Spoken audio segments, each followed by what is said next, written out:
Hello, farmers, and welcome to another episode of the harvest season. My name is Al, And my name is Jonnie. and we're here today to talk about cottage core games. Woo! Woo. Today, first of all, transcripts are available on the show notes and on the website, as usual. Today, we're going back to our roots. Today, we are going to talk about Stardew Valley 1.6. It's finally here, and we have lots of thoughts. And I have 30 hours of Stardew played this week. Oh my god. We're going to talk about that. we'll leave all that for the main section. Before that, we've got a bunch of news to talk about. But first of all, Jonnie, have you been playing anything other than Stardew? I kind of have been. So Ooh. alongside Stardew, I've been slowly getting back into old school RuneScape. Oh. I have a few friends who are playing, and I don't know what to tell you. For a game that's terrible, it's pretty fun, terrible game, and I've been having a bit of fun playing that with some friends and joking about. And like, it has farming in it, but it's never a game that we would cover on this show. I think the summary is farming in that game pretty bad, but pretty much everything in that game is pretty bad. So yeah. But I did do a quest last night that was all about frogs kind of taking over to humanity, and you murder a frog unintentionally. It's pretty great. I accept our new frog overlords. They probably will do a better job than humans. I don't know. These frogs seemed pretty terrible. I would be much more in favor of the penguins ruling over us, Yeah. which is an entirely different storyline. Dear. But that's it. What have you been up to, Al? Well, I mean, I don't think I've had any time for anything other than Stardew with my 30 hours this week. That's almost a full-time job. I am tired. But I did want to talk about my Animal Crossing Lego again. Do you have anything to say, Jonnie? Yeah, I have two of the Animal Crossing Lego things. Which ones did you get? I got the Tom Nook and Blue Cat. I don't know what the name of the cat is. Do you not have the box in front of you to look at? I do not have the box in front of me. The box is in the other room. I got that one, and I got the island camping set, and they are pretty great. The island camping, is that the Bunnies Outdoor Adventures one? Yeah. What I really like about... So I've done that one. I've built that one. I've not built the Tom Nook one. I've built the Bunnies Outdoor Adventure, the birthday party one, and the farming one. I built those three. I haven't built the Tom Nook one or Captain's boat one. But what I will say is, so Bunny's Outdoor Adventure, I love how, so they've got the little river bit, and Bunny has a stick that goes into a bit that can then act like your, you know how early game you use the stick to get across the rivers? It's like, it's like built into it. So yeah, so it's built into it. So there's a bit behind the river where you put the stick in, and then they can literally vault over the river. It's really nicely done. I think it's very clever. Yeah, I think that set is really well put together. And as far as Lego sets go, it's like pretty affordable. Okay. Like a lot of Lego sets are like into the hundreds of dollars, and this one is not in the hundreds of dollars.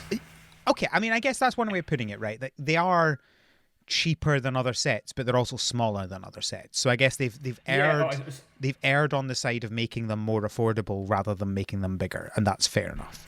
Yeah, and I think when I say like affordable, like I think it's not very complicated to put together. Yes. But it's a cool set to have, and there's a lot of modularity within the set. Like I think for what you pay for a set of this, for a set of this size, I was relatively impressed with what you could do with it. Oh yeah, I've also built the Isabel one as well. The yeah, I've been joining them all together as I build them because they all have the same like connections to put together because they're built on those like the if you've had any of the Mario sets, you'll know the same sort of things. It's like the same small base plates that it's all made up of, so you can, as you say, they're modular, you can put them together how you want. So yeah, as I finish one, I just connect it together, so I've just got this mess of an island growing beside my desk. It's quite fun. Great. I love that. I meant to mention this on the last podcast, but I completely forgot.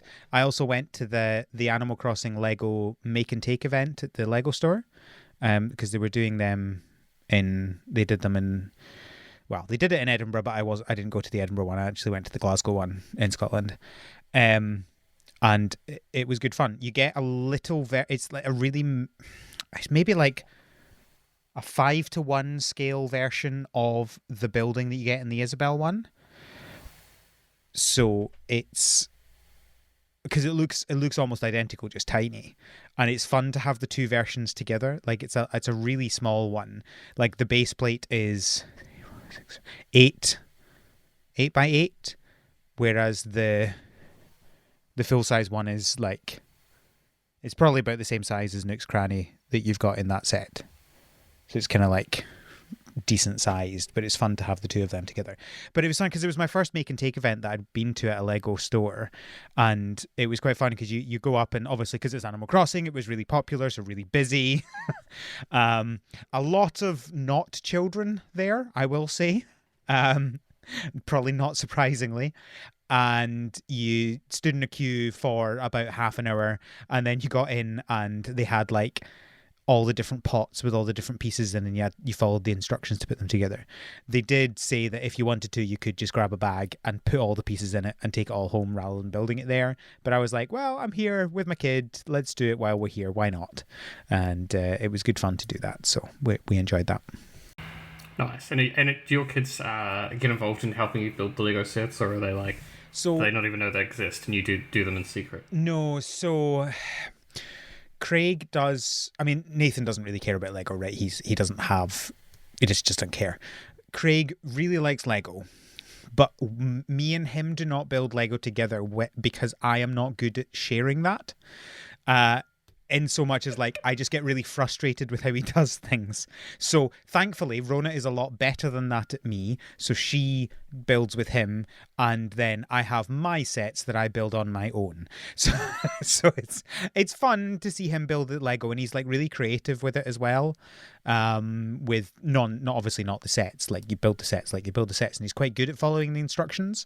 And I think with this one, because it was such a small set, it worked well, kind of going, right, here's the piece, Craig, where does this piece go? And he would look at the instructions, put it on. But when it's like a bigger set, it just drives me insane trying to do it. I would be the same with anybody, right? It's not about him, it's just about the fact that I'm a control freak, right? So I need to do it myself. But yeah, so Rona quite often will buy sets that are like the Lego City and stuff like that they build together, which is basically his sets. And when he's a little bit older, he'd probably just build them by himself, but he enjoys building them with Rona. So awesome. I did the Animal Crossing sets with my niece, who's 5, and we had a lot of fun, but it was very much the like, I'm trying to follow the instructions, and she's like, let's put this piece here because it looks cool, and it's just so it was a lot of chaos. And then when she went home, I immediately took apart everything she'd done because it's not how it's supposed to be. Yeah. I suspect I'll let him play with these once I'm finished, because I think he'll have fun putting them together and making a story out of it. He has that creative aspect of things. But yeah, not while I'm building them.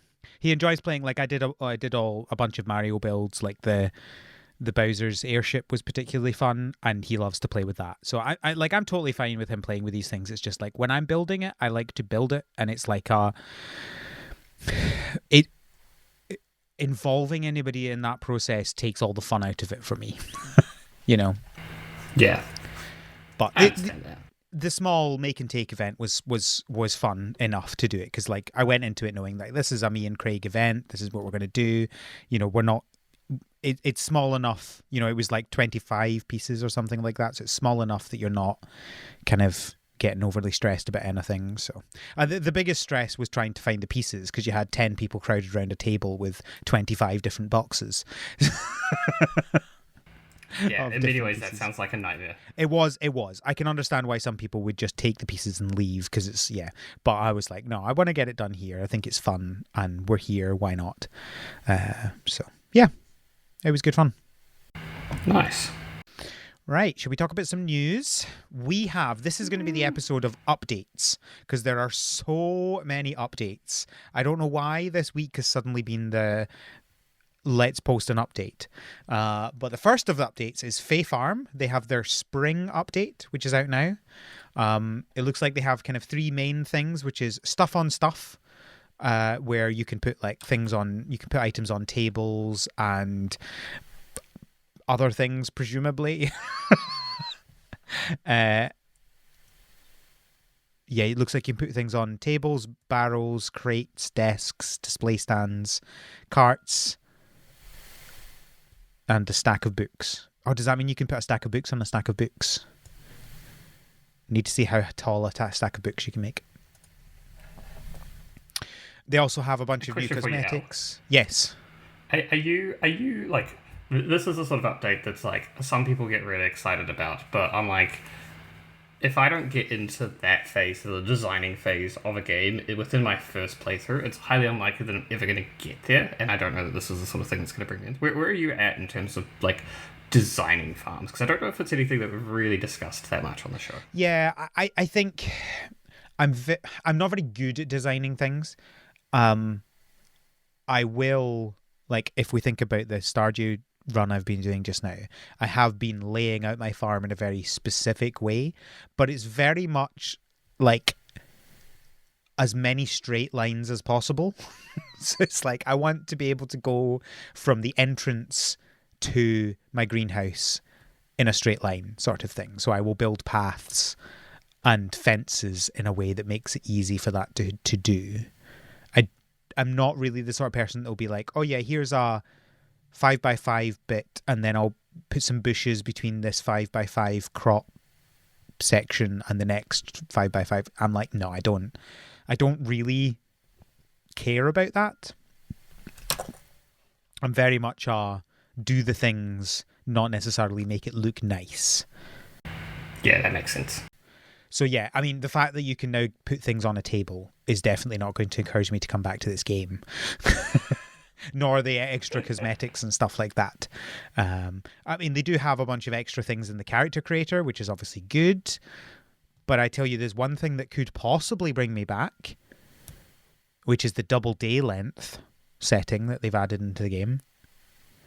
So the standard setting for Fae Farm is an 18-minute day. The double day gives you 36 minutes. However, having said that, I always feel like days are too long at the beginning of a game and too short at the end of a game. Do I really want a 36-minute day when I have almost no stamina? Yeah, I don't know. Like, to be honest, in general, I'm kind of like, I know this is becoming a standard feature. I think this is a feature that actually does a disservice to a lot of these games. Like, I understand why people think they want a longer day, but one of the big limitations, I think, in these sorts of games is that people don't often get all the way through, a year. I think you and Bev talked about in the last episode. Like, people don't necessarily always get to year 2, right? It's lucky, people are like excited that they hit winter. Yeah. In these sorts of games, and doubling the day length, I think, means that there's a large portion of the games that people will miss out on. Coral Island has this feature, and it's not something that I think is a great choice to put in. I think once you get into the flow of one of these games, about that 15 to 20 minute day length is about the right length. When we played Fae Farm, I never felt like I wanted a longer day, but I never really feel like I want a long. Yeah, I mean, I didn't want a longer day in Fae Farm, but that's probably because I didn't really want to be playing it. Like, I think as we discussed it at the time, I think the biggest thing that I enjoyed about Fae Farm was the traversal, which I still stand on. I still think that more games need to do that better. But that was, I mean, nothing else about that game made me go, this is amazing. I need to keep playing this in general. So yeah, I didn't want the day to be longer for that. And I'm the same person that, you know, in the last episode I was talked about how I speed run the game at the beginning anyway, because there's not enough energy to do what you want to do. So just get through it and you get to the next day and that's fine. You can do it then. Exactly. Oh, it's Friday. I need to go to the traveling cart. Sorry, I'm not playing the game. Yeah, I think it's interesting. Also, I think I am more leaning towards trying out new things like Sugar Dew. What is that game called? Sugar Dew Island? Goodness me, get a better name. And its lack of a specific amount of day anyway. Like, it's just you play the day and then you finish the day when you want to finish the day, sort of thing. I think doing something like that would probably be more interesting to me than just, oh, it's a longer day. Yeah, I think that makes sense. I think I'm with you, and it's something Cody and I talked about on the Parlia episode, that I think I'm kind of just a bit over the regular day-night cycle, and I'm more interested in games that are trying something different or just more tied to real time and getting rid of stamina mechanics. Like, it's my favorite thing about Parlia is still the fact that they, instead of stamina being this limiting thing, they have a similar mechanic, but it gets you more rewards for having high stamina, and you just eat food to replenish it. Like, it's to me, that's one of the best stamina variations that exist in cottagecore. Yeah, definitely try new things. Let's see what you can do. It does look like this setting is something you can change as you're playing. So it's the sort of thing I could definitely see myself going, oh, just having the normal day length, but then if I'm like getting close to a point in the mines that I want to, just making the day longer at that point. I could see myself doing something like that. Yeah, but even then, the mines, like, they're not. The time is not a real limiting factor for them. Right? I think it depends. I think you can teleport to every floor. Sure. Okay, but wait. Okay, I'm more thinking Skull Cavern. Like if you're trying to go get Iridium, which is the thing that becomes a real limiting thing in these games at some point, is you need to go to Skull Cavern, and if you're, 70 levels down, you're getting really close to the area where there's lots of stuff. You've probably brought a bunch of food to keep your stamina up, but there's no way for you to extend the time that you can be down there for.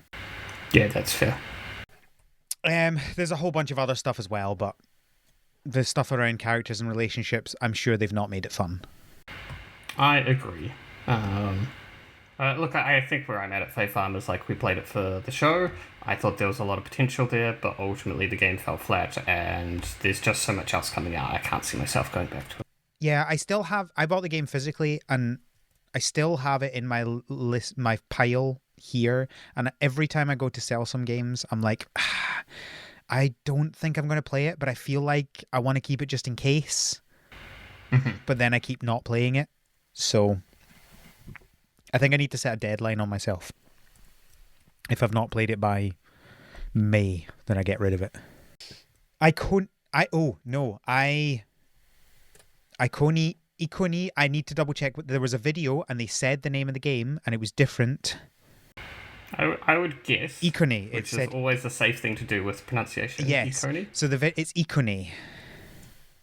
That is what the video said, Iconi. Iconi Island. So, there you go. Finally learned I've been saying this name wrong the whole time. Iconi Island have released their Blooming Beginnings update. This marks the time where they're also out on PlayStation and Xbox.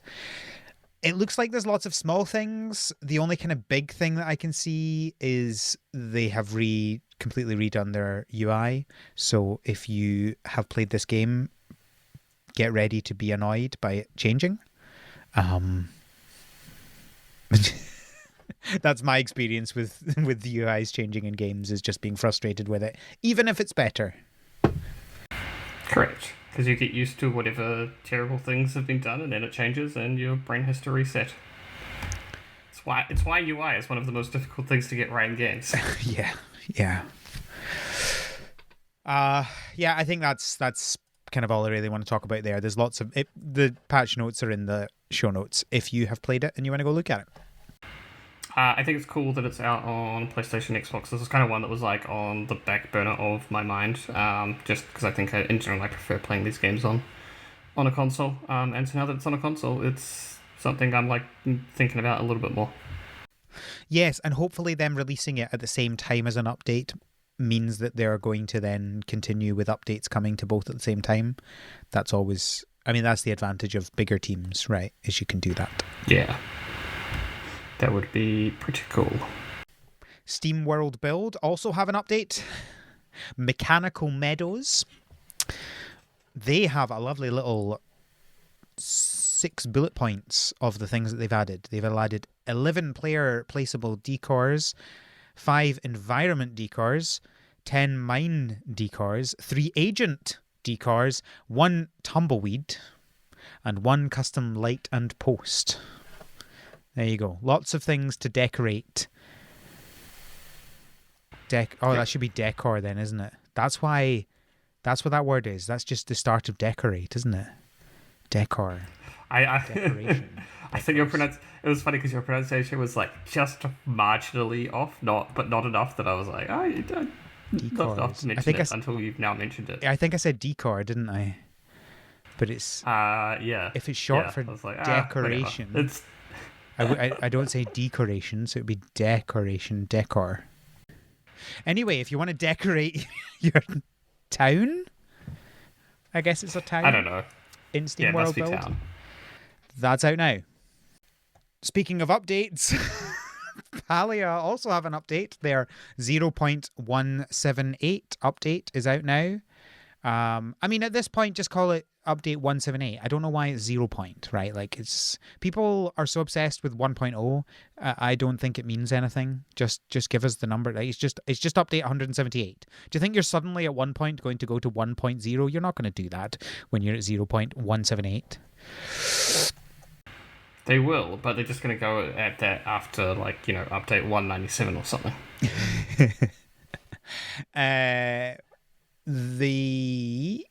The theme of this patch is all about spring. They have added the Temple of the Roots, which is a new temple. Is temples a big thing in Palia? I still haven't played it. Yeah, so temples are kind of the big thing, and it was missing one. But they could always add more, but the setup was... Well, yes, it says it won't be the last temple, but they're not going to say anything else about that now. That's what it says in the thing. So, no, that's not a surprise. They're kind of like so they're effectively like the big dungeons that a lot of the story hangs off of in Palia. They are interesting because it's interesting to see the implementation of dungeons in a game with no combat. And some of them, I think, there's no combat really in this game. Interesting. I was not aware of that. Yeah. I guess there technically is if you want to think of hunting animals and one-sided murder as combat, but there is nothing that attacks you back, I guess. One-sided murder. Yeah. I think that's just called murder. I mean, I guess, but you can always you can try to murder someone and they can fight back, right? Like, yes, that's not two-sided murder. That's just not murder. That's called attacking someone. It's not murder. Yeah, okay, that's fair. Look, it's very early and I'm saying things that barely make sense. So fair enough. But yeah, there is nothing that can attack you in the game. Um, is probably the point. So I'm interested to see another dungeon. Dungeon of Roots kind of makes sense in the theming that all of the dungeons have been. What have we got so far? I think there's like a wind a wind one. There's a lava one. There's the first one that is kind of quite short and basic, and I don't really remember if it had a theme or if the theme was, hey, Was it's a dungeon. Yeah, it was the theme tutorial. Yeah, a little bit, if I remember rightly. So I'm like, I haven't really jumped back into Palia since we did the episode, because it kind of felt like there was features missing, and I was waiting for a big update. And this is getting me pretty close to thinking like, oh, okay, there's probably enough stuff that's been added that it might be a good time to jump back in and see what's different in Palia. That's always the problem with these lots of little updates, right? Like with Stardew, it's been like 2.5 years since the last update. And so, if you want to jump in, now's the time to jump in. With all these like little updates every month or two, you're like, at what point do I do this? And I understand why they do it, right? Because if you're, well, first of all, it's obviously a game that they want to encourage people to be constantly playing, right? Like that's just how they're doing things. But equally, they just want people to have stuff if they want to continue playing the game all the time, right? Like there's always new stuff for people if they want it.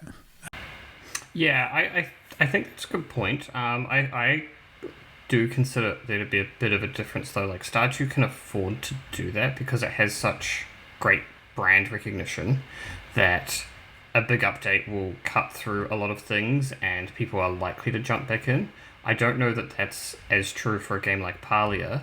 Like I don't know if there's as much benefit for them to have a big update versus a bunch of little updates and hope that people pick up like, oh, I see Palia pop up from time to time. It seems like they're doing a lot in that game, so maybe it's worth checking out.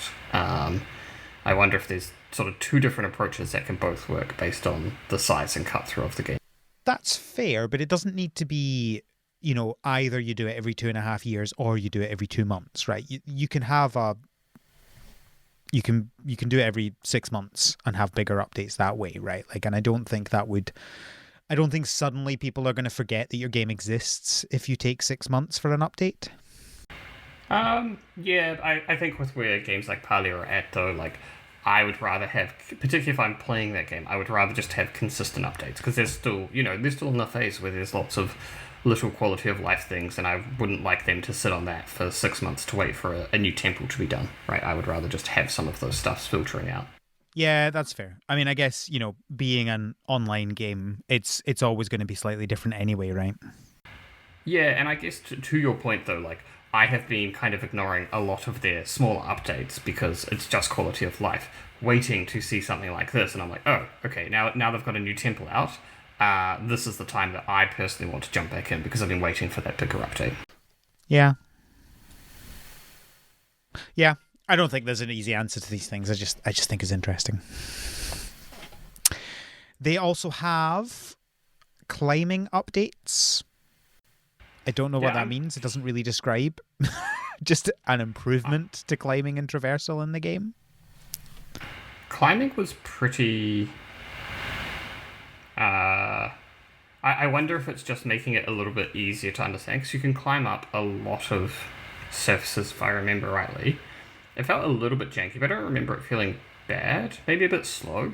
Yeah, I also literally no idea what they're talking about here because they just say we'll be adding in the first of several changes behind the scenes that ultimately will result in an improvement to climbing. Like it doesn't describe what is different. Yeah, so I would guess that that's probably just more about the way, like, climbing was a little bit janky when you're trying to get in and out of it, like just a little bit of like running into walls and stuff like that. So hopefully it just feels a little bit more seamless. Right. But to be honest, like climbing was one of those things that existed in the game, but you don't really need it that much from a traversal perspective. So it's not like it's huge. And maybe some of that's because it felt janky, but I think this will just be one of those things that's like, if they didn't say it, you would just be like, huh, this feels slightly better, but you wouldn't actually notice when, right? Yeah. So, that's cool. And they have also I just lost my tab. Added in some placeable flowers and trees and more decor and outfits. Cool. So, Um, again, probably something and you don't care about based on our previous conversation. You're not going to jump in and do a bunch of stuff with that, but good for the people who do care about making their area look nice. yeah, I am curious with the new outfit. So, a lot of the outfits early in the game were microtransactions, right? So they were Yeah. you paid a premium currency for them, which to be clear is not a criticism. It was an effective way of monetizing their game, right? It was you can spend money if you're really into this and have your character model look a bit different, but it doesn't actually impact anything else in the game. So when they say new outfits, I'm curious if they mean a wider range of outfits that you don't have to pay for, or we've put in new things for you to buy. Yeah, good question. They don't specify. So I guess we'll need to see. Yeah, but I will say I'm very excited for this update, and I might be jumping back into some more Palia soon. Speaking of updates, this is our last update, I Just promise. every transition. Just speaking of updates. So many updates. Oh my word, everybody. Look, we can even use this transition in the main topic. Traveler's Rest have their fishing update out now as well. I do need to clarify something I said wrong in the last episode. I said that I'm pretty sure I said that fishing is an update to the fishing, not that the fishing is new. Turns out that's wrong. Fishing is new. so there wasn't fishing before this update. Now there is fishing before this update. Yet another question of what was even in this game. So there we go.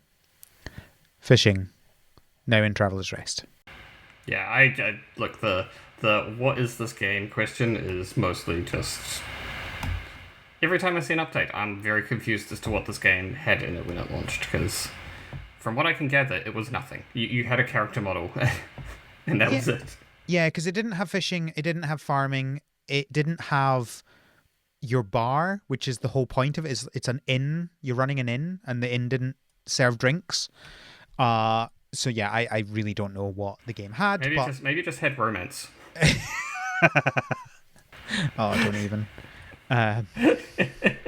Sugar Dew Island, please don't add romance. I beg of you. I'm going to say this every episode now. Please don't do it. It's going to happen. I know. Yeah, and there's a trailer for the fishing update, so go have a look at that. That will be in the show notes. And the last piece of game news before the last piece of news is very much not news, but we're talking about it anyway because, I mean, let's be honest, especially on an episode with me and you, Jonnie, we're going to take any opportunity to talk about this game, is that we have a new... Would you call this a trailer? No. A new, very small... Well, I mean, it's a video with sound, and it shows... I don't know. It's not even... It doesn't even feel like it's long enough to count as a teaser. It's basically one step removed from just being a picture. Yeah. It's an animated picture, that's what it is, but with a little bit of sound in the background. This is Tales of the Shire. I realised I hadn't said the name of the game. So Tales of the Shire, which I feel like... So now underneath says a Lord of the Rings game. I feel like it didn't say that in the previous stuff, but I might just not be remembering that. I do not recall, but hopefully, It did. it's obvious, but... It did, because I was just talking nonsense. So yeah. There's nothing new. They've just decided to remind us that the game is coming, and Yep. the replies are full of people saying, give us the game, please. So it's meant to be coming this year. Still literally no information about the game, no screenshots, no nothing, just it's coming. Yep.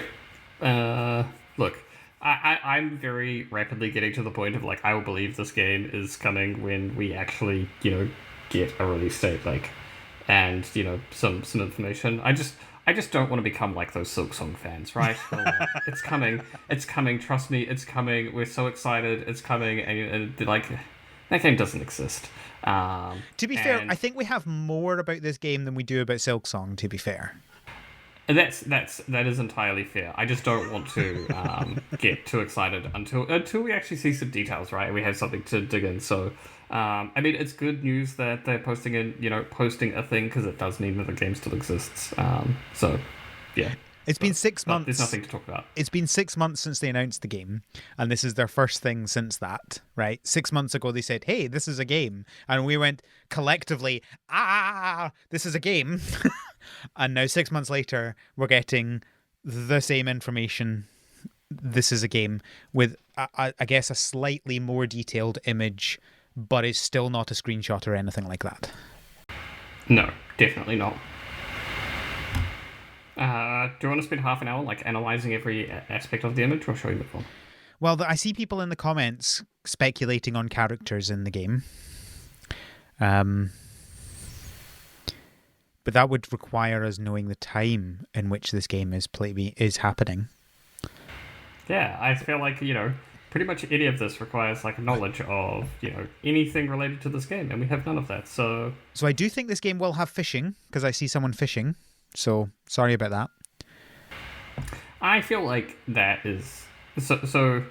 I am anti-fishing because I just don't think it's necessary in a lot of games. I think for a Lord of the Rings game, it would be kind of silly to not have fishing, given that like it's part of some of their lore to an extent, right? Like Yeah. when Smeagol found the ring, they were in a boat, and I'm pretty sure they were fishing. So it's established that hobbits fish. So I think that would make sense. I also see a chicken and a sheep, so presumably you will have ranching in the game. I also see what is either presumably a duck with a helmet on, and I'm very interested as to what that is about. Why does a duck need armor? Maybe it just wants to feel safe. I mean, in the Shire, the safest place ever. I'm intrigued by that. There's a bunch of different foods, cooked foods, so presumably there will be cooking in this game as well. Oh my god, sorry, I just looked up it. The duck is super cute. I'm a big fan of him wearing a helmet. Like, I don't know. I don't understand what your problem is, Al. Why are you so anti this duck? I'm not. Not against the duck. I see a horse in the background. Yeah, okay, I'm done. There's only so much we can talk about this game. Let's overanalyze about something else later. Great. But just before we talk about Stardew, we're going to get there very soon, I promise. I know that's why you're all here this episode. But before that, we need to talk about the fact that Sakuna of Rice and Ruin is getting an anime. And I don't know what to think I don't know about what any this. of this means. So Sakuna of Rice and Ruin, the game which was the ridiculously unnecessarily realistic rice growing game where you are, I mean, Sakuna is basically like a god, I think, who was stripped of her powers and sent down to Earth. I know, it's classic. And then you have to farm rice. I'm not sure why. I really didn't play that game very much. Apparently they're making an anime for it, so maybe I will watch that and finally understand the story rather than having to play the game again. Cool. I have like You've literally nothing to say. I know nothing about any of this. I have nothing to say, and if I say anything, I'm just going to get myself into trouble. So. All right, let's get into trouble talking about something else, which is Stardew Valley 1.6. It's finally here. It is now out on PC, Mac, Linux, Steam, GOG, all of the non-console places you can get it, which, I mean, is basically just Steam. Also, not on phones. Not on console or mobile. Yeah. Tablet, etc. I have been playing it on my Steam Deck. What have you been playing it on, Jonnie? Just on my laptop. Fair enough. We will have a link to the patch notes in the show notes if you want to go and have a look at them. There will obviously be spoilers in that. And if you want to play this game without having any information about the game, maybe stop listening to this episode now and come back when you've played it. Because we're going to talk about a lot of things that we found, some things that are very obvious and some things that are maybe not as obvious. There's not many like story related things, but I know a lot of people are finding it fun to kind of go and find all the new stuff without knowing that it's there. So if you're that kind of person, you're probably already turned off. So I think we need to start off, Jonnie, by talking about the new farm layout.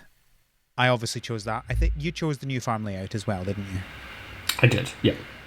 So you start out by getting your new farm layout. It's very, it's got a lot of water. It's got like a big river that goes through it and a couple of small ponds. And there's a lot of grass on it to start with and a lot of trees. But you also start up with a coop and 2 chickens. And this shouldn't be surprising, but I was a little bit surprised when you wake up and you open up the package in your house and there aren't parsnip seeds. There's hay there instead. And it makes sense based on the farm, but I wasn't expecting that. And it was quite a fun difference to be like, oh, this is not the same as what I've played before. Yeah, I really liked it. Like, it was just a nice indication of, oh, this is actually different, right? And it was just one of those really clever little things of like, you know, just change that little brainage to be like, hey, this is subtly not quite what you're used to. And your first quest, instead of growing parsnips, is get an egg from your chicken, which, yeah, is good fun. I also noticed there's a lot of hardwood in this farm, right? There's two different kinds of stumps. You have both of the 2 stumps, so you can get hardwood really quickly because you've got the big logs that you can only get with, I think, the golden axe, which, you know, there's one of them to get into the other wood, the other forest that you can get the other stumps from. But the stumps rather than the log you can get with an iron axe. But in normal games, you can't actually access those ones because you have to have the gold one to get into the area that has those stumps. So it was quite fun. In this farm, you've got both of those, so you can get hardwood as soon as you've got your second level of axe. Yeah, it's a nice little upgrade to the farm and to the progression within a new save. So what have you, I think this is quite an animal focused farm. Obviously, there's still a decent amount of area you can use for farming crops, but I think the idea of this one is you're generally meant to be using animals, which I quite like because I've always been kind of like get animals as quickly as possible because they're a steady thing without having to put much money into them. You can get regular money, right? You can very quickly get like several grand a day without putting any money into it. After the initial cost, obviously. Yeah, I really like this as a setup. I think a lot of these games, I always go in with the intent of like, I would like to do an animal-based farm, but by the time you get all of the setup to get the money to get the animals, you have a pretty decent regular farming setup, and at that point transitioning to animals feels like it's going to waste a lot of, well, not waste money, but it kind of like it sets you back in terms of progress a lot, so you kind of just keep going with the farming, and animals always kind of feel like this thing off to the side, and putting them front and center is really, really nice. Yeah, agreed. I think it's made me more money focused, and this is where I admit on the podcast that I have gone the Joja route this time. What? So, let me explain. Ow. Let me explain. Ow. Let me explain. No, I'm just going to sit here and judge you. Don't worry. Talk over the stuff right, your okay, sentences. Well, okay, how about before I explain myself, let me tell you that I feel really bad about what I've done. Especially when I've completed the Jojo Warehouse version of the community center, right? I've got all of those upgrades. And let me tell you, the cutscene where when you've done that and you walk into the area and you go up to the Jojo Warehouse and all of the staff are out applauding you and you get told what a wonderful person you are for doing all this, it felt so bad. I was like, oh no, what have I done? This is terrible. Was not a fan of that. But the reason why I did this is because I wanted to focus on money, as any good capitalist does. And I wanted not to have to think about the bundles for once. And I thought it would be fun. I feel like as a professional farming game podcaster, I need to understand all aspects of this game. And that includes doing the Jojo route. So that is my defense of myself. Look, this is where I'm going to say, I did not follow the Jojo route. And that is, so far, is my biggest criticism of the 1.6 update, is the bundles do not really work for the new farm, because you have the second set of bundles, the crop bundles, and all of a sudden you're kind of reminded of, oh, I still have to actually engage with the farming piece. And look, I think, getting a parsnip, a cauliflower, whatever is fine.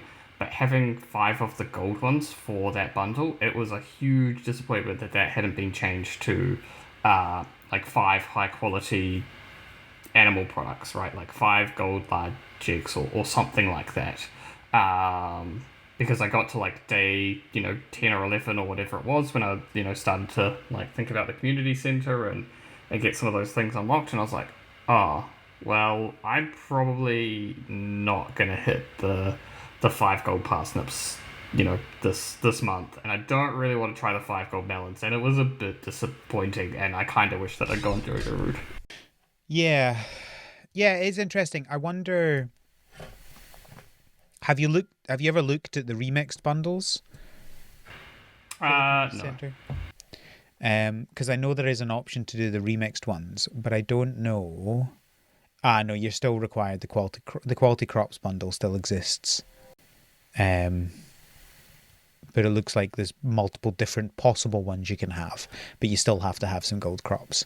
So yeah, I think it could have been fun to have done stuff like that. But this is where you have the option just to go the Jojo route. You can do it. It's a thing you can do.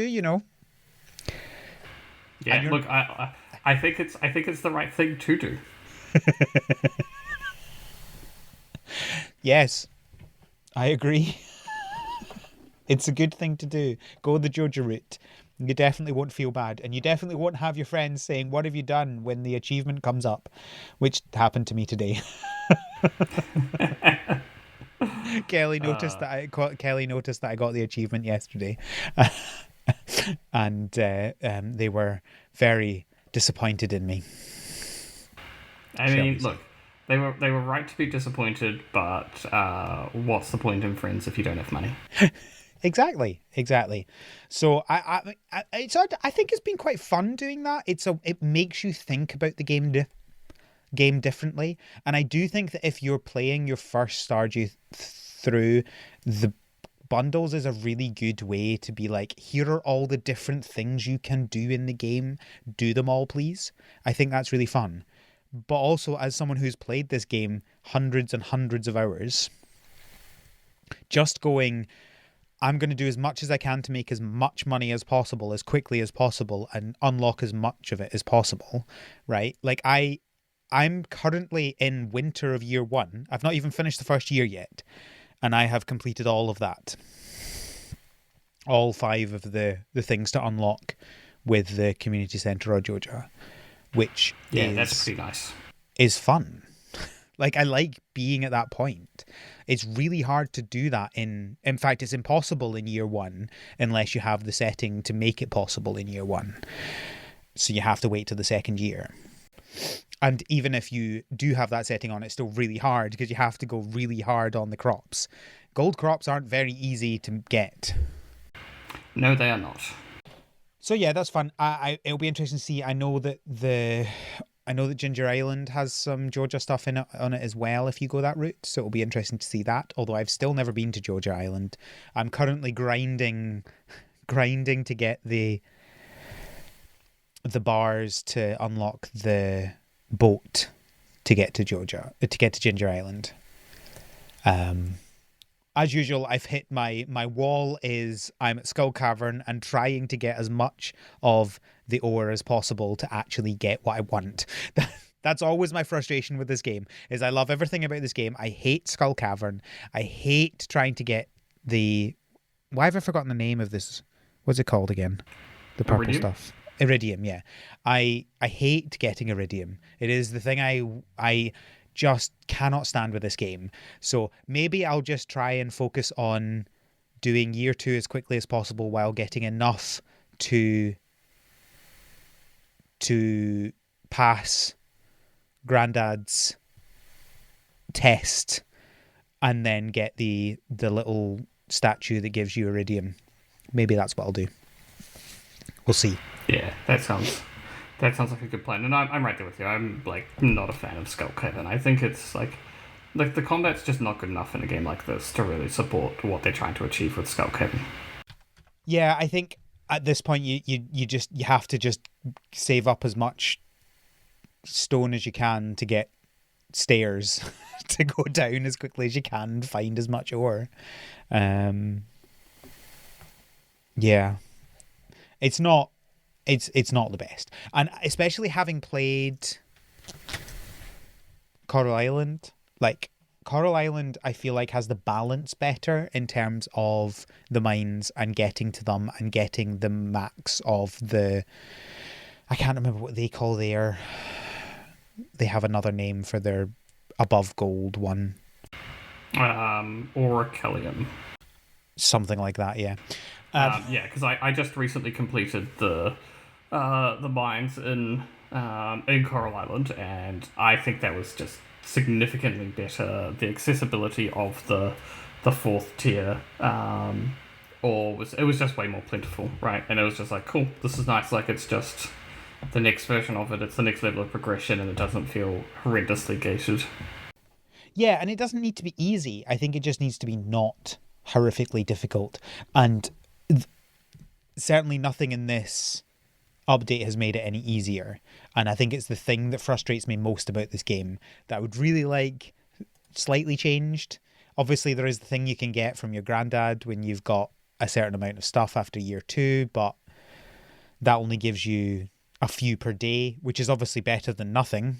But yeah, it's so slow to get it. And to get to Ginger Island, you need 5 bars, which is 25 iridium ore. And obviously that then implies you haven't used it for anything else. And you need, iridium. Need iridium. So, we'll see. Okay, farm. Anything else to say about the new farm? I think, oh, yes, I had one small thing. It's very niche, but the layout of it is much easier to line things up for paths and crops. One thing that really frustrates me about Stardew is how things don't overlap in the way that they should, right? So, for example, in the greenhouse, it's not a perfect number of the biggest sprinkler, right? It's like 2.5 sprinklers wide and tall.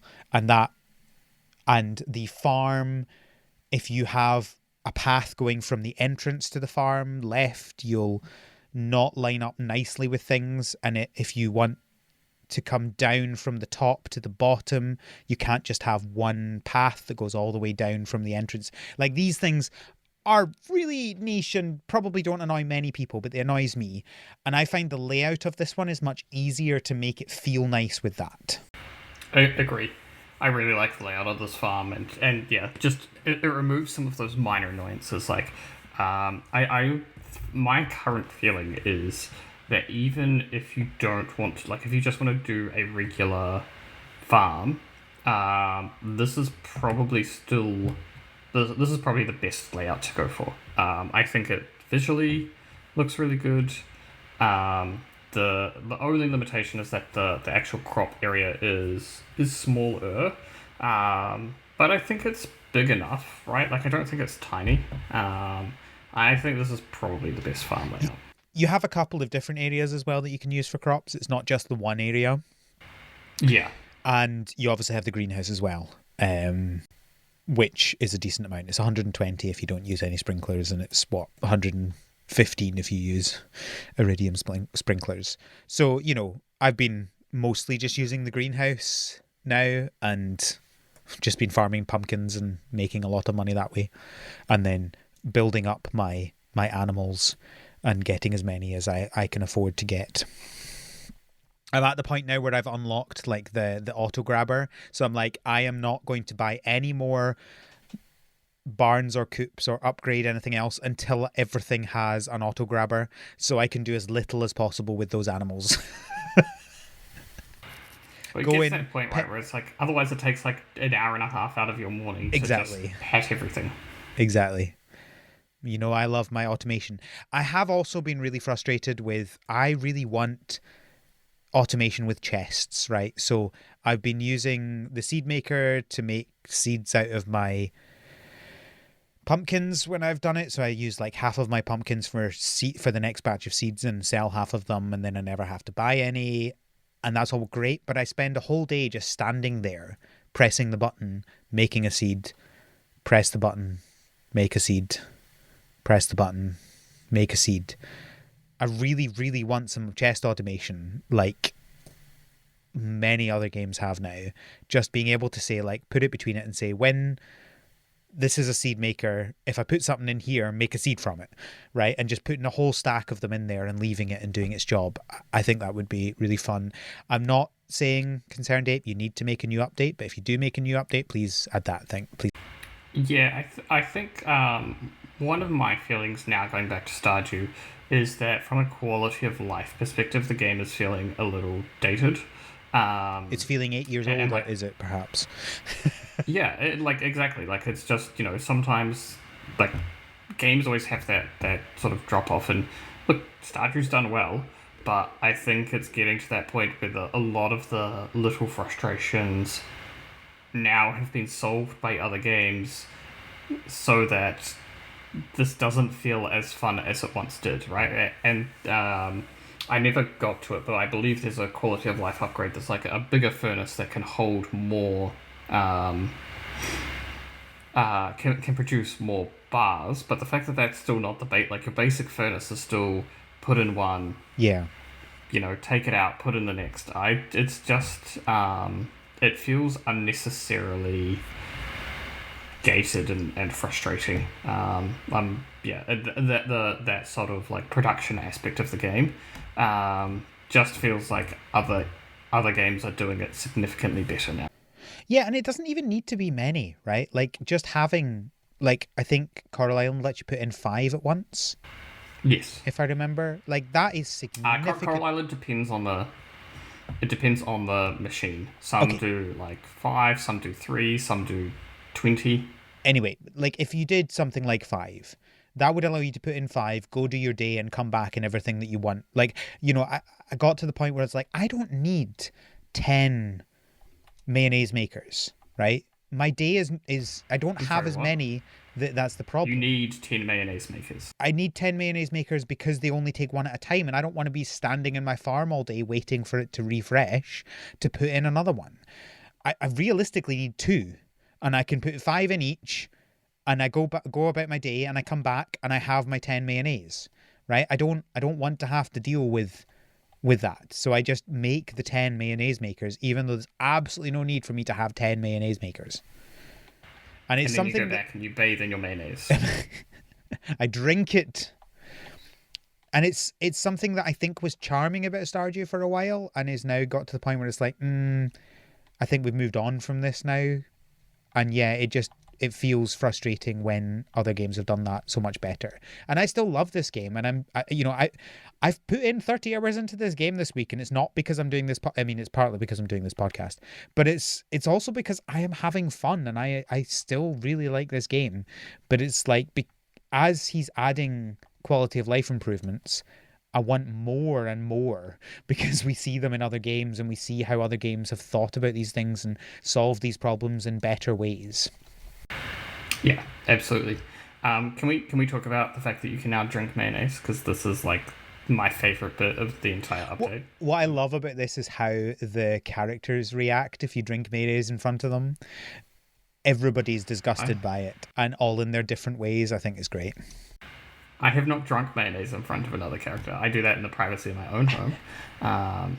It's actually, That is great. Legitimately, it's a really, especially on this farm, it is a great early game energy. Like until you can make cheese, it's probably the best thing you can do early game. And it's one of those like really nice little updates where it's just like we've taken something that was in the game.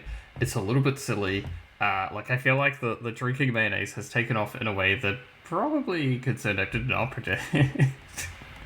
I don't know. I'm guessing it was. Yeah, I think it was exactly that though. Like it's like it just takes the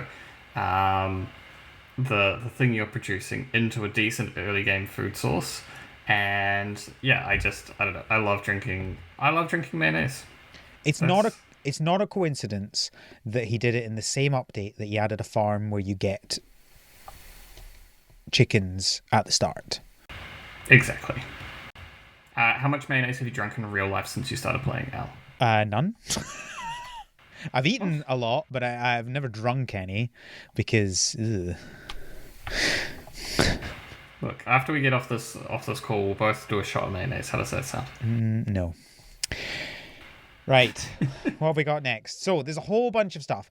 I really like the prize machine. So this is a thing where the default is you get prize tickets for doing the quests outside the town centre, and also what's the other board? The board down at Mayor Lewis's house. What's that called? God damn it. Projects board, is it? Nah, it's called like something, that, but not that. Anyway, it doesn't matter what it's called. The other board, the board which gives you stuff that takes a week to 2 weeks to do, rather than the board that gives you stuff that takes 2 days to do. You can get prize tickets from these. You can also get them other ways. You can get them in like mystery boxes, and there's a couple just lying around the place, and you can buy some at the festivals and stuff. And in Mayor Lewis's house, there's a machine that takes a prize ticket and gives you a thing. And you can see what the thing is going to be. Like there's I presume it's a static list. I presume it's not different depending on your save seed. I haven't actually paid attention. Yeah, my assumption was that it was a static list. I think it's a fun little thing. It encourages me to do some of the tasks that I otherwise wouldn't care about, because it's like, oh, this one comes with a prize ticket, I'll do this one then, and that's fun. You get a little thing, especially early game. I got some extra seeds that I could do that were really useful, stuff like that. Yeah, I think it's a cool little addition, just to make you interact with some stuff that otherwise, like if you're kind of a if you're a long time player, those are the sorts of things that you kind of fall off doing the quickest, because you don't necessarily care about the relationship. The rewards for them aren't necessarily that good compared to just focusing on whatever it is that you're doing. Like, they are better, but not significantly better enough that it's worth doing a bunch of stuff that you weren't planning on doing anyway. So yeah, great. I get little bonuses like that. I get some 400G for getting this random fish. So exciting. But instead you get the prize ticket. Yeah, not much more to say about it. It's a fun little addition. I think it's great. The mastery system. Now, I'm presuming neither of us have done this, because to do the mastery system, you have to be at level 10 for all 5 of the... What are they called? I'm so bad with names.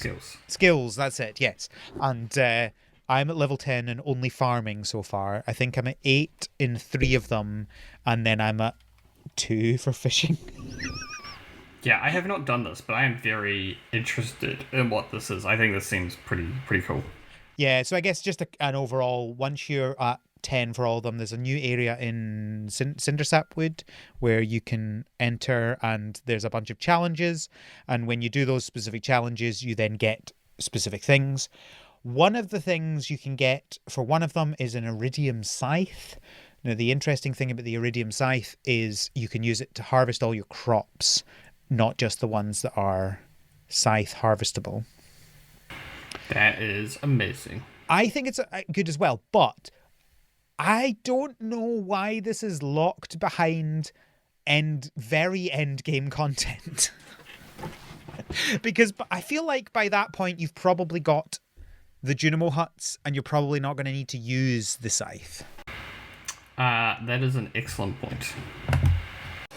Like, it feels like a mid-game thing, this one. Like, I understand why you wouldn't want to add it in for very early, but it feels like something that you should be able to get once you're, you've got a large number of crops, but you're not at the point where you're able to do the Junimo huts. I think that would be the good. What does the gold scythe do? I can't remember. You can't upgrade the scythe normally. Don't you upgrade it in the... There's that death cavern. I'm sure there's a gold scythe. Let me check. There is a golden scythe. The golden scythe is a tool obtained at the end of the single floor quarry mine from the statue of the Grim Reaper. Its radius is larger than standard scythe. Oh, larger radius, yeah. 75% chance per swipe to harvest hay from grass, up from 50%. And it inflicts 13 damage, up from 1 to 3. So it's just basically slightly better scythe. It doesn't have any new functionality. I forgot about that. I don't think I ever actually did the quarry mine. I need to go and do that then. It's a fun little side division. Yeah, I've been in it, but I've never really gone very far in it. It's not very big, so yeah. No, I get in it, see there's a bunch of enemies, and go, I'm not in the mood for this. Right. Yeah. So yeah, I should just do it. I need to. Yeah. Okay, cool. That's on my to-do list for tomorrow. Okay, really small thing. You can now move the farmhouse, and this is a fantastic update. That's all. So, I get that people want to do this. I don't see where you could possibly want to move the farmhouse to. Okay, it's in the best location. It's not, and let me tell you why. I have moved it, and this is going to sound ridiculous. Bear with me. I have moved this 2 spaces back. Amazing. Okay, this is the sort of movement that I am here for. Okay, this is an acceptable answer. Because I don't want, the space behind the farmhouse is useless. You're never going to use that for anything. But you move the farmhouse back 2 spaces, you suddenly have 2 new spaces that are useful in front of it instead for all of my pointless chests. There you go. Yep. Look, I will admit that I was wrong. Yep. That is a totally fine reason to move your house. I just love how I was like, this is the most ridiculous way to move it, but it was the one thing that convinced you of the feature. Yep. But nowhere else makes sense because the house model is too big and it will block too much other stuff. Exactly. That's why you move it back, because then there's nothing behind it. It's perfect. Exactly. Yep. I also, because I never played the 1.5, I never was able to move my greenhouse before. I'm very much appreciating being able to move my greenhouse. So I have, just for reference, I have put my greenhouse next to the exit at the top. So that's where my greenhouse is. Is that where the to the left where the coop was? Yeah, basically there. So you moved the coop? Oh yeah. Yeah, I wasn't going to leave it there because I'm never going to just have one, and I need them all to be in the same area. So I have taken a much more chaotic approach to this farm. As I said, my farm is lines and aligning things. Things must be aligned. I have always been annoyed by the fact that the barn is 1 space long, deeper than the coop. So you either have them lined up at the back, in which case there's a gap at the front, or you have them lined up at the front, in which case there's a gap at the back. And I have Well, you never... don't have them next to each other. No, I do next to each other, but like if they're... No, they're... I'm saying that's another option is to not have them next to each other. but then what would it... No. Because then... But no. You have them in a line. I've got them in a line. Anyway, each save I decide on a different way of how I'm going to align them. This time I've decided to align them at the front. I might move it. I'm not sure.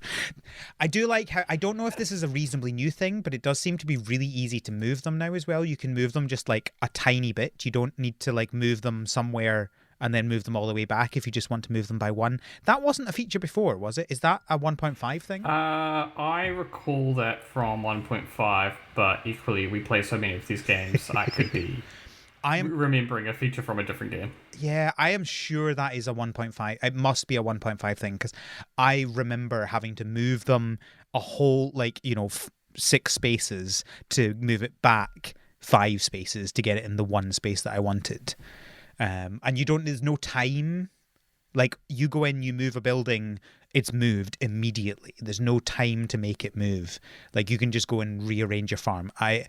This is one of those ones where I'm like, yes, give me the good functionality in game over the realism. I don't care about the realism. Yeah. Well, particularly when it comes to the building stuff, right? Because it's not like it's realism. It's like, hey, a building's built and or moved overnight. So, just make it instantaneous. The building, it takes a full day, not just overnight. But yeah, I get your point. It still doesn't take a day to build a building. Fair enough. So I know that's not a 1.6 feature, it's a 1.5 feature for the moving of buildings, but my goodness, has that been so satisfying compared to the previous ones. I also moved my my shipping box, and that's equally as... I moved it 2 spaces forward. Oh yeah, that also makes sense. This is... I love that all of my movements is like tiny movements. Like this is out of line by 1 space. I need to move this, please. If I could redirect the river up 2 spaces, I would do that, because currently I have a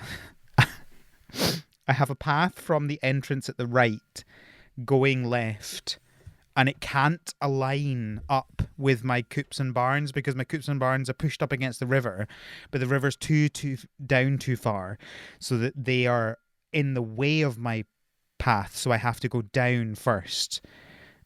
Which it's not too bad, because it comes across... I've got a path that goes all the way down to the south end exit, and so I it's not like it just goes down for nothing. It goes down to the south exit, and then I also branch off there to go to the coops and barns. But if I could move them up too, I would do that, because that would be nice. But that's a bit far. I'm sorry, what? What do you mean that's a bit far? The functionality doesn't exist, right? So that's fair. But if I could move that 2 up, I would be moving it 2 up, and you would say that was fine if I could do it. You don't think that would be... That? Come on. I don't know. I don't know why that's the too far. I think the moving the shipping bin 2 down seems ridiculous, but... No, the shipping bin moving down 2 makes total sense, because then it's just lined up with where you walk into the farm. I haven't figured out what I want to do with the little island with Grandpa's shine on it. Blow it up. It doesn't feel big enough to do anything with. Disown your heritage, get rid of Grandpa. Not until I've got my iridium statue. I need to get that daily iridium first. Once I have plumbed my grandfather for all of his inheritance, then He's already dead. He's already dead. Pets. Shall we talk pets? So, yep. You can now get multiple pets. Once you've maxed out the friendship with your starting pet, you can then go buy another pet bowl and buy some pets from Marnie, which is fine. I'm glad that I'm probably not going to do multiple pets, except one, which I'll come to that in a minute. There's some new dogs and cats, which is great for people. I'm not a massive dog and cat fan. I had a dog. I love my dog. Dog's great, but I'm not like I must have lots of dogs. But let me tell you what I want. I want the 500,000 gold turtle. Hell yeah. He's a purple turtle and he costs 500,000 gold, and that is what I want. I want the turtle. Please and thank you. That is also what I want. This is... Look, I just think you should be able to start with the turtle. I don't really care about pets in these sorts of games. They don't do anything. Like, I get that people like cats and dogs. I like cats and dogs in real life. I don't need some pixels that just want me to click on them once a day to not do anything. Yeah, that's... So I just want the turtle, and I don't want to pay 500,000 gold for it. But I was going to say I get why. I don't get why. It's stupid. Just give us the freaking turtle. Artificial scarcity in a single player game. Right? Yeah. I want a turtle. Also, I want more different coloured turtles, please and thank you. Give me a rainbow turtle. I want a rainbow turtle. Oh, rainbow turtle would be so cool. Other thing on pets quickly is that once they're at 5 stars, they will bring you gifts. I have no idea what those gifts are or if they're any good, but that's a thing that they can do. So, nice. Yeah. I have been trying so hard this save to pet and my dog and water his bowl every day. I have been trying so hard, but I keep forgetting. Yeah. And I'm sorry. I'm sorry to all the people that probably think I am a terrible person because I've not been watering my dog's bowl. But it just... They don't think you're a terrible person because of that. They think you're a terrible person because you went the Joge route. This is just confirming it for them. Look, I have saved people's jobs, okay? Right? You have all been putting them out of a job. It's not like this is Al as CEO. Like, be grateful to me. Look at all of this stuff that I've done for the. I have spent so much money on this town to give us all these things. Granted, one of them was just my greenhouse, but. Oh, you're sitting there with your iridium statue. I just crashed the local economy with a statue that infinitely produces the most expensive ore. Dear. Okay, so I think that's all the big things. There's also a lot of small things that I want to talk about. Is there anything else big or anything that's not in this list of MISC stuff that you want to talk about? So we haven't really talked about it, and I haven't really had a chance to experience them. But there's new festivals. Have you had a chance to experience the Desert Festival? I have not, because I unlocked the desert in autumn. So I need to. I'll get to that in year 2. So okay, cool. I don't know much about it, but I've heard generally positive things, and from what I've seen, it looks pretty cool. So I'm excited to get to try that one out. Yeah, I think it looks. I've seen some stuff for it. I think it's fun because there's like a bunch of. I think like every villager has a shop there, which is fun, or at least most of them. I don't know if it's actually all of them, and they all have like different things that you can buy, which is fun. And other than that, it's kind of just a standard festival where there's like stuff to get a currency, and your currency can buy you things, and there's stuff to win. It looks fun. I look forward to trying it out next summer, and maybe we'll talk about that on the next episode we do on Stardew 1.6, because there's no way we're going to only do one episode on this. Yeah, absolutely. Cool. No, that was only the big thing I had on my list. Okay, cool. Let's talk about these small things. The Books of Power. Books that you can find randomly while mining or cutting down trees for some reason. Why are there books and trees? Or the bookseller has some of them. These are books that you read and you gain a power. And I think they're quite fun. Like, some of them give you like faster speed. Some of them give you XP in one of your areas. Like, they're quite wide ranging in what they can do, and I think it's a fun way to get little quality of life improvements through the standard gameplay. I totally agree. I think these fall into the category of that I think is true through like every Stardew update of like little thing that you didn't really know you wanted, but now that we're at this stage in the game's life cycle, it's just nice to like have it, right? So, if you're like me and not super into fishing, the ability to say like I'm just not going to interact with fishing until I get a few of the fishing books and level up that way. And I don't know how much XP they give because I didn't have enough money to actually buy one, but like it's just nice to have those alternate pathways for some of this stuff. Yeah. Yeah, no, that's fun. Because, I mean, that's the thing about Stardew that we've always really said is a good thing is that you don't need to care about all areas unless you care about perfection. And now, if you care about perfection, there's other ways to get to that as well. Like, you will still need to fish if you want to get to perfection, right? Like, that is just a thing you need to do because you need to catch every fish. But you can use these books to improve your fishing level, which makes it easier to fish. Yeah, so you don't have to like battle through some of those lower levels where you're just not that great at fishing. So yeah, Yeah. it's pretty awesome.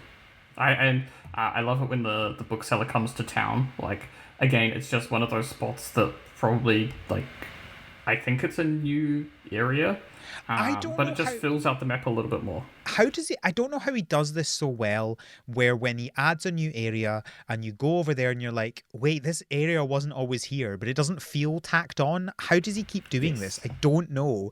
He is very good at what he does. Yeah, the level design for like that feels like it's a really that's kind of underselling it, but the level design of the world is pretty incredible in that regard, and even things like the mastery room, right? Like, Yeah. I stumbled across that pretty early, and it's nice to be able to stumble across things and be like, oh, okay, this is a thing that I have to come back to later, Yeah. rather than needing to find out about it through reading something or watching a YouTube video or listening to a great podcast like this podcast. But it's also stuff like and this is from the 1.5 update, but the shortcuts that you can do from upgrading Robin later on, where you can get like a shortcut from the beach to Leah's house, and you can get like there's like 6 different shortcuts you can add into it, and each of them is an area that like when you look at it in before the shortcuts there, and you look at it after it, you're like, you feel like he designed the world to have those shortcuts 5 updates down the line, but obviously that's not what he did. Do you Yeah, know what I mean? yeah. It's weird. It's very impressive. Green Rain. Have you had the Green Rain? I have not hit the green rain The yet. Green Rain's really fun. So it's like you wake up and it's weird. It's like your house feels green and there's a weird aura about things, and you walk out and you get a phone call from Gus, and he says, I don't know if you've seen the weather forecast, but we're all gonna be in the pub if you want to come. And you walk outside and it's all green and it's green rain, and this is to give you like you can get a whole bunch of moss this way, which is one of the new items, and all these random moss trees have popped up all over the place, which are only there for the day. And so you can cut them down and you get 20 wood per tree, which is pretty good, but they only cost the same energy to cut down as a normal tree does. So you can get a lot of wood this way, and you get some moss from that as well. And it covers all your normal trees and moss as well. So when you cut them down in the future, you get moss from them as well. And then you go over to the pub and you go inside and everyone's talking about the rain, and it's like they say it's not harmful, but whatever. And then Demetrius is in a hazmat suit because he's obviously worried about it. It's just What a a very nerd. nice little touch.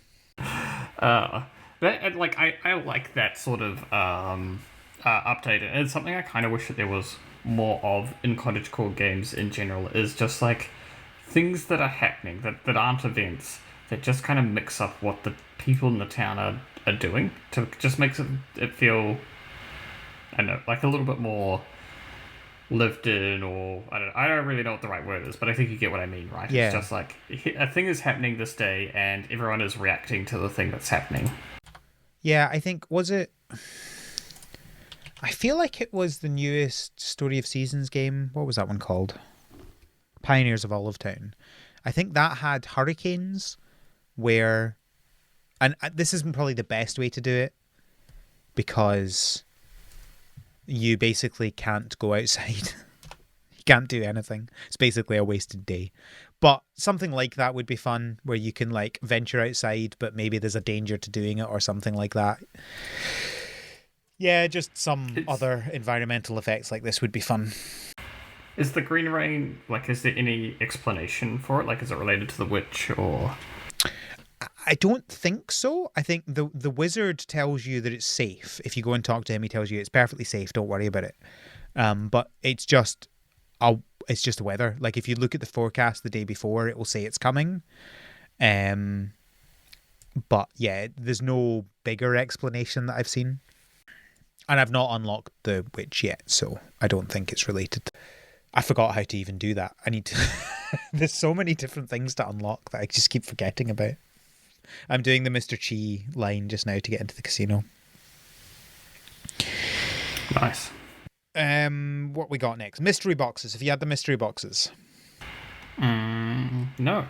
So it's another event where one of the like nighttime events where it'll pop up and Mr. Chi will be flying in a plane throwing out mystery boxes. And it will say you can now find mystery boxes. And as you are mining or cutting down trees or even just farming or, you know, hoeing the ground or whatever, you can come across mystery boxes. They're basically like another geode. They're like another geode, but they're not a geode. They're a mystery box. But you do them in the exact same way. You take them to Clint and you can open them and they have things in them.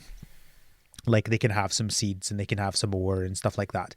But the fun thing I found is they can also have mystery boxes in them. so I opened a mystery box and it had 2 mystery boxes inside it. Amazing. I love that. And then one of those 2 mystery boxes I opened up and it had 2 mystery boxes inside of it. I had a chain of mystery boxes. I'd love to know the like probability of that, to get 2 from one and then 2 from one of the 2 that you got. Like I'd love to know the probability of that. But yeah, I think it's just another fun thing where you can get more stuff just by playing the game and doing things. You can get... I've got quite a lot of the flower seeds from that. Have you had the flower seeds?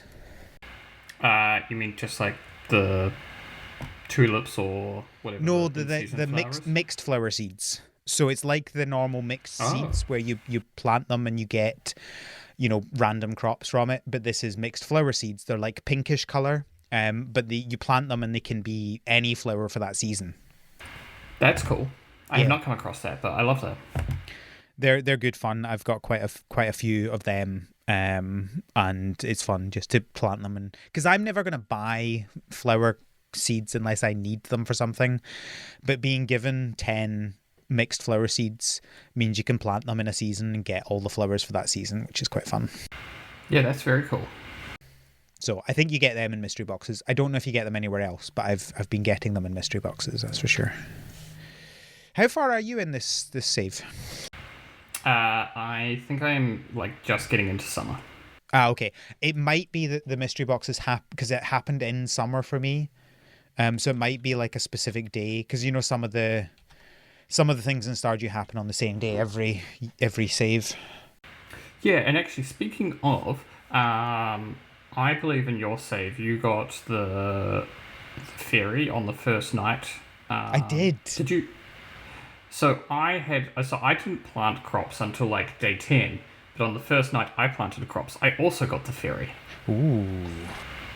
So I wonder if on the new save or on a new like 1.6 farm, I wonder if you get the fairy on the first night. Or if we just had one of the biggest coincidences. Possibly. So having a look in the patch notes, it does say it rebalanced the crop fairy event. The chance no longer depends on the number of planted crops. It can no longer happen on the last day of the season to avoid growing crops that might die overnight. Fair enough. And it can no longer choose dead crops to grow. But it looks like there's a 1% chance of the fairy happening every day, except in winter. Yeah, I'm not seeing anything about it being guaranteed, so it may well just be, yeah, just the most ridiculous chance that that happened. Because I planted like every sort of seed on day one. On the day that I actually planted things, so I got my beans fully grown, which was very nice. Yeah, fascinating. Well, there you go. Um, Actually, if you're up there and you've been playing 1.6 and you also got the fairy event, let us know because that would be. I am genuinely curious as like whether or not it's a like there's a scheduled fairy early on or not. I feel like we would know already if that was the case. I don't know. Oh, the other thing is I came across an event that I've never had before, which I don't think is a new one, but I got the stone owl. Have you ever had the stone owl? I don't think I have had the stone. This is the weirdest event. So you just get an owl sound effect overnight, and then the next day there's a stone owl on your farm. Like, it doesn't tell you that's happening. It's not like one of the ones where it pops up and says, "Oh, there was a bang," or you see something happening. It was just an owl noise, and then I walked over, and next to my greenhouse was a stone owl, and you click on it, and it says it's not. You can like break it down and put it into your inventory, and it says it's not clear where this came from, but it looks very fine. That's it. What? It's just a statue of an owl. That's so weird. It just ran. Apparently, it has a 0.5% chance of happening. There you go. Stone owl. um. What else is in? Can we talk about the you feel like you or the level up pop up messages? Yes. Oh, this is fantastic. This is so unnecessary, but I love it so much. Where you are mining or you're farming and you level up, and it goes, you've had some new ideas to sleep on. And then that just means you've leveled up. And when you go to sleep, you'll get the upgrade thing.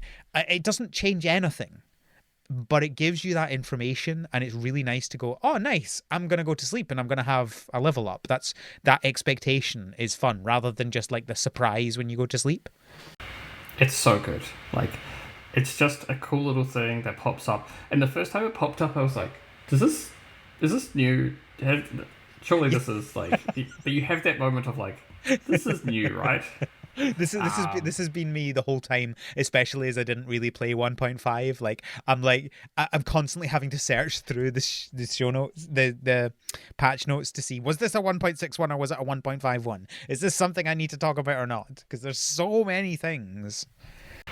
Yeah, but like, look, if drinking mayo is like the best part of this update, which it is, that's just like that's not a subjective thing. It's not objectively true.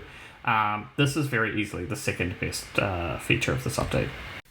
Yeah, I love it. It's brilliant, and it's so small and pointless, but I love it.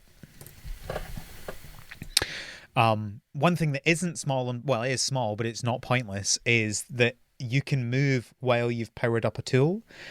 And this has completely changed my watering, because now you power up your watering can, you let go, you immediately press down, and then as it's powering up, you hop a few spaces and you're ready to go, rather than having to move and set yourself up and then press the button.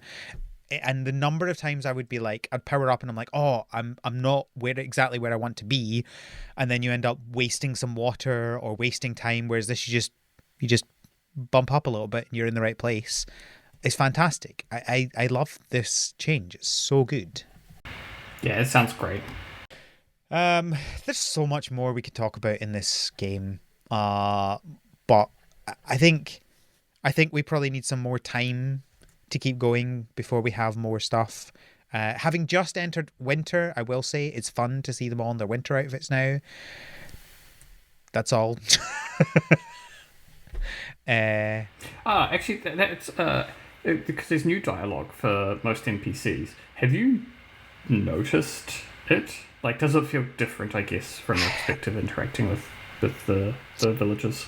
So part of my problem is I'm romancing someone I haven't romanced before, so I'm not sure.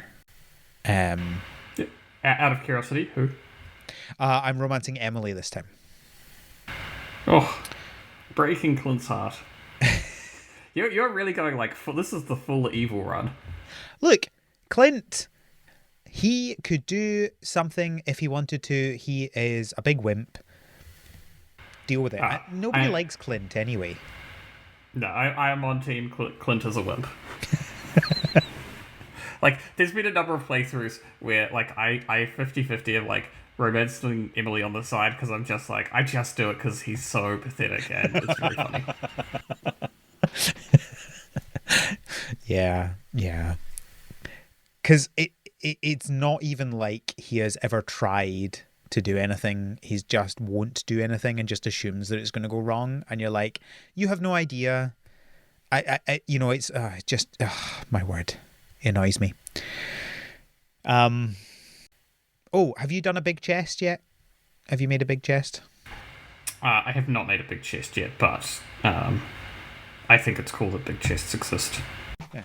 I do too, but I am yet again frustrated by the fact that you can't craft with stuff that's in your chests.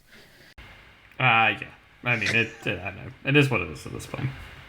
And like maybe this is a good time to like just talk about kind of where I'm at on Stardew because like I have had an okay time playing Stardew this time around, but I don't know. I feel like I'm pretty close to being done. Like I've definitely enjoyed this a lot less than previous. Like it's fun to see the new things. Unfortunately, it just feels like the world has moved on enough that like I kind of just want to go back and play more Coral Island or I was going to ask the question: is this just making you excited for 1.1 in Coral Island? it really is. It just hasn't grabbed me.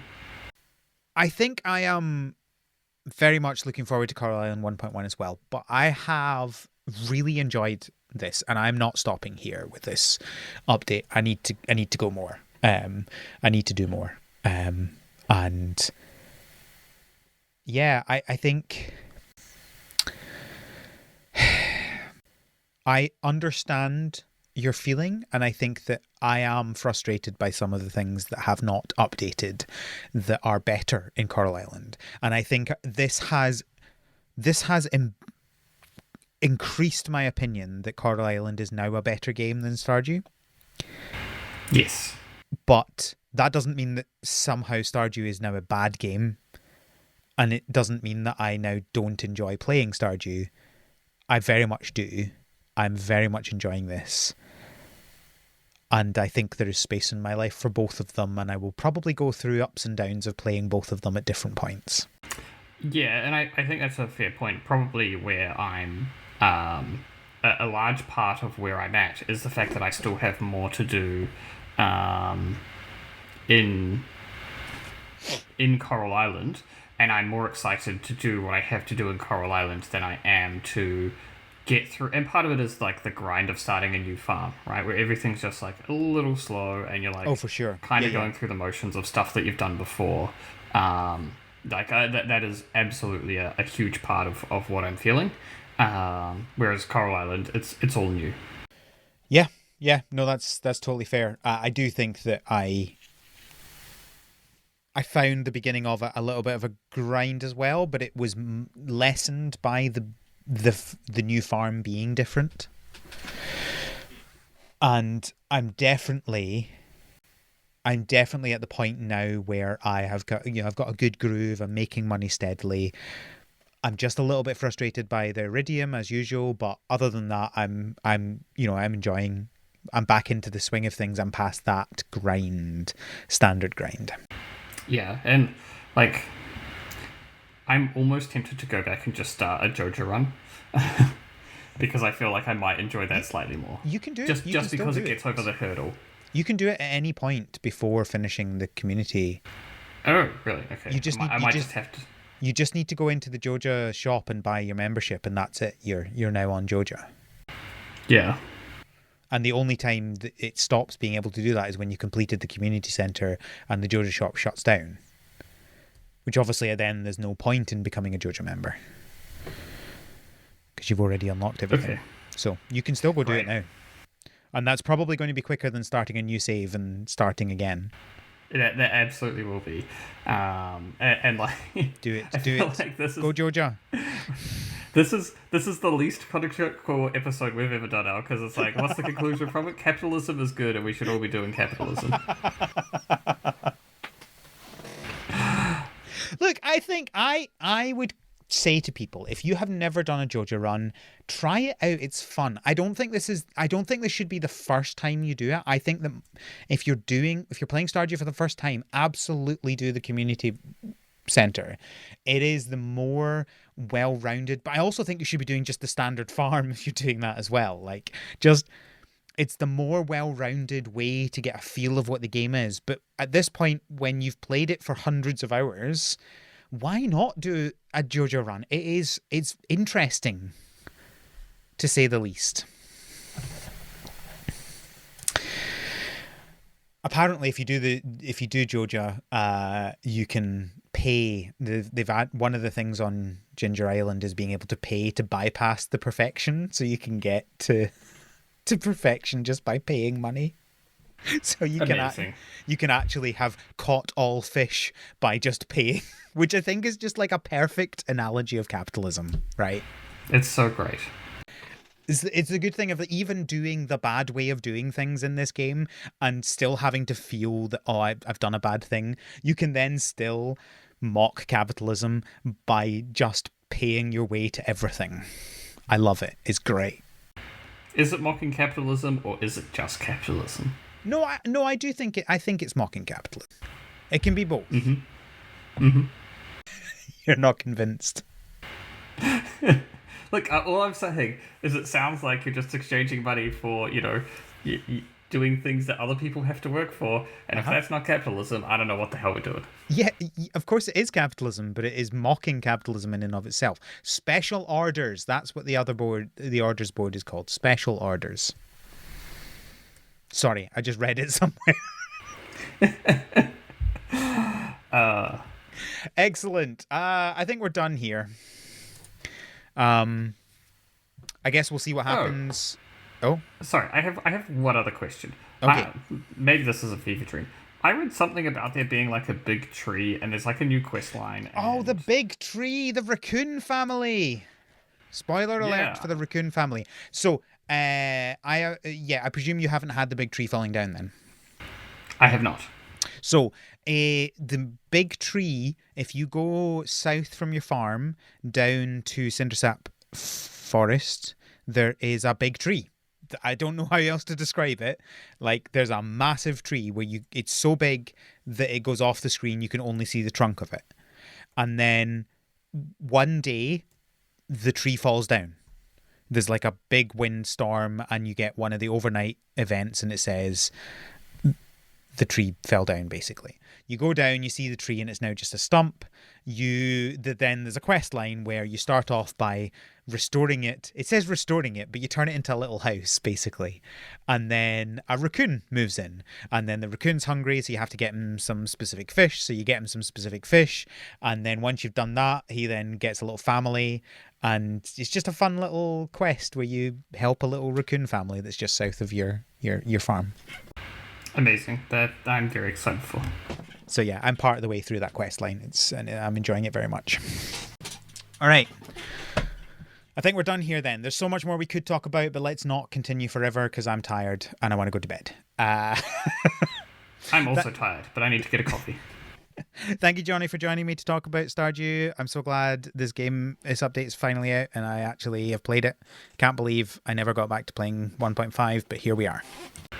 Yeah, and I feel like I'm excited to hear your thoughts on 1.5, and it's nice to be doing this episode, the week as 1.6 came out, rather than a 1.5 update, which was like 1.5 years after 1.5 came out. Oh man, I think it was actually longer than that, but I can't even. Yes. I'm impressed we managed to get this that quickly. I did say I'm not going to stop playing the game. I might take a little break from my 30 hours and do something else for a week or so, but I'm definitely going to get back into it again. Right, thank you for joining me, Jonnie. Is there any point in me asking you about where to find people, or do we just skip it entirely? I mean, there's a point, and that's just to kind of extend the episode for me saying, no, don't find on the internet. You can find me on mastodon.scot and on Twitter as the Scottbot. You can find the podcast on Tumblr and Twitter at THSPod. You can find all the links to everything to do with this podcast on our website, harvestseason.club, where there is also a feedback form if you want to tell us what one small quality of life feature is the thing you most enjoyed from the 1.6 Stardew update. Or tell us that you're frustrated because you're a console player and you're waiting for the update. You can also find a link to our Patreon on the website. That is patreon.com/thspod, where you can pay me money. And I guess in exchange for that, you can also get some stuff. Come and be part of our Slack community where we talk about these things. I have been posting stuff about the fun things I'm finding in the game as I go. And also people have been mocking me lots. That's most of what we do in the Slack, is we just make fun of Val. I mean, I said it like it's a joke, but it's really not that much of a joke. It's really not. There was a point where Bev this week DM'd me and said, "Am I taking it too far?" And I said, No. The sad faces are a joke. I'm totally fine. I assume I'll know I've taken it too far when you stop inviting me on the show. You can also get bonus episodes of the podcast called The Greenhouse, which we will do more soon, I promise. I'm doing that same thing I did last year, which is like doing almost none at the beginning. So in April and May, we're going to end up doing like one a week for the whole of the 2 months. I will make sure there's at least 2 a month. That is how it will work. They might not be in the month that they're meant to be, but in the year, we will average out to 2 a month. That is how it will work. Well, and look, I think it's fair to say that this year has started out pretty hot for cottagecore games, and like we've put a lot of time into actually playing the games, and there hasn't been a lot of time for doing other things, which is usually what we talk about in the greenhouse. So I'm sure as things let up, there will be more space for more greenhouses. Greens house. Greens house, there we go. I like that one. And on that, thank you, Jonnie, for joining me. Thank you, listeners, for listening. And until next time, have a good harvest.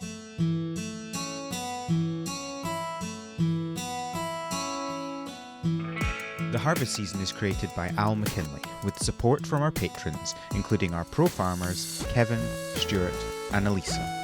Our art is done by Micah the Brave, and our music is done by Nick Burgess. Feel free to visit our website, harvestseason.club, for show notes and links to things we discussed in this episode.